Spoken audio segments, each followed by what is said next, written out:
Bueno, pues la motivación de esta investigación parte del ámbito profesional, parte de mi trayectoria en el mundo de la publicidad.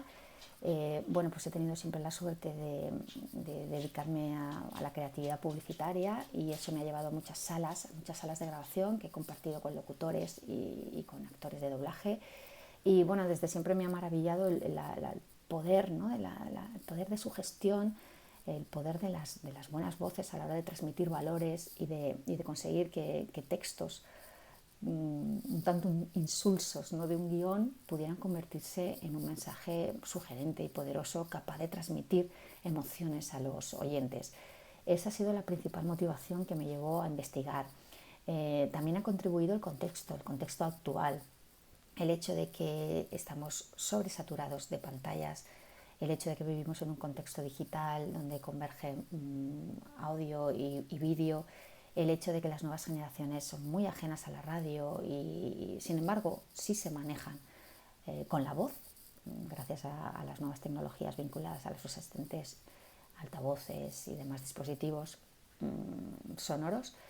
Todo esto me llevó a pensar la necesidad de saber más de la voz, ¿no? Saber conocer matices que pudieran aportar criterios a la hora de aplicar la voz con determinados fines al servicio de las marcas, ¿no?, de las estrategias de comunicación en este ámbito tan interesante del entretenimiento que nos depara, donde la voz bueno, pues va a ser un elemento fundamental a la hora de contribuir a esas estrategias corporativas de las marcas. En cuanto a los objetivos de esta investigación, principalmente tres.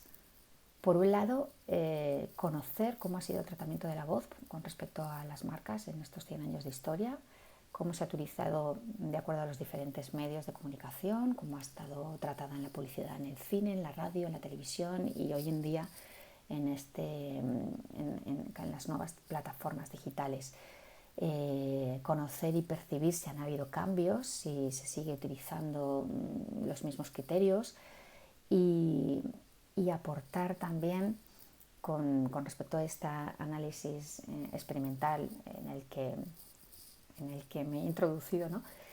Aportar también, bueno, pues detalles, información que pudiera corroborar lo que años atrás otros investigadores habían iniciado y aportar nuevos matices, ¿no? El hecho de que como esta generación Z, que es el público que yo he analizado, un público que ha vivido ajeno a la voz, que no ha vivido la radio, cómo esta generación Z percibe los matices de la voz, si es más o menos sensible a cuestiones de género, cuestiones de edad, si las voces y los timbres le sugieren ciertos valores y con todas estas conclusiones pues poder aportar nuevas pistas, nuevas señales que ayuden a las marcas también a identificar cuáles son las voces que pueden representar mejor a sus productos de acuerdo a los valores que ellos quieren transmitir. En un mundo, como decía, de vuelta a la oralidad, en el que tiene más importancia la voz como un elemento transmedia, capaz de sumar nuevos incentivos, ¿no?, nuevas motivaciones, pues me parecía oportuno aportar una información más, una investigación más en esta línea, ¿no?, con todos estos elementos que os comentaba. Como resultados, grandes resultados a grandes rasgos de la investigación, dado que estoy en pleno proceso ya de redacción de estos resultados y de análisis, bueno, pues podría aportar algunos titulares interesantes. Por ejemplo, el hecho de que los miembros de la generación Z no sean especialmente sensibles al factor de género. Es decir, de nuevo se corrobora otros datos que habían aportado investigaciones atrás, que habla de que no está demostrado que las voces masculinas sean especialmente más eficaces a la hora de comunicar que las voces femeninas.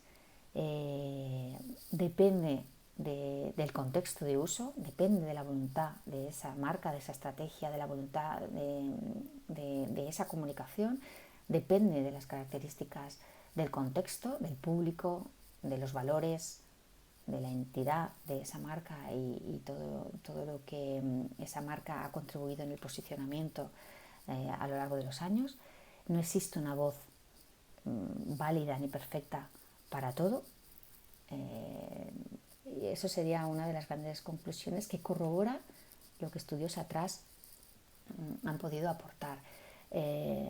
Como, como detalles quizás novedosos o en mi caso considero que más reveladores, podría aportar el hecho de que las voces masculinas efectivamente siguen siendo las voces que más autoridad expresan, fuerza, y en ese sentido llaman la atención, captan el interés.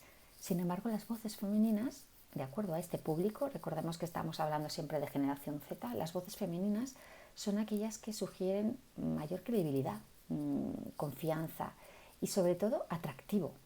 Es decir, puede que una voz de un hombre llame a priori la atención porque es capaz de captar mayor interés, mayor expectativa hacia el mensaje, parece que es importante.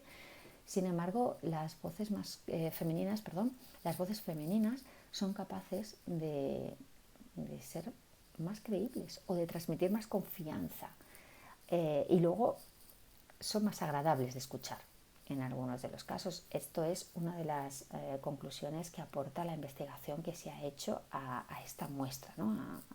a jóvenes pertenecientes a la generación Z.